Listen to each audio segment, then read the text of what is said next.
शिंदेंसोबतचे सगळे आमदार सुरतहून गुवाहाटीला निघण्याच्या तयारीत.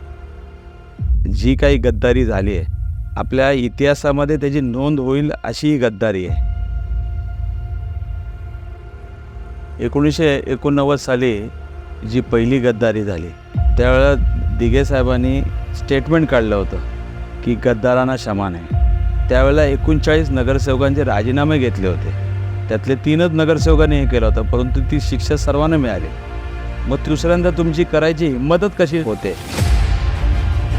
तुम्ही मतदारांशी गद्दारी करता. ज्या कार्यकर्त्यांनी तुम्हाला निवडून दिलं, अहोरात्र तुमच्यासाठी कष्ट घेतले, तुमची पापं झाकण्याकरता तुम्ही विकले गेले.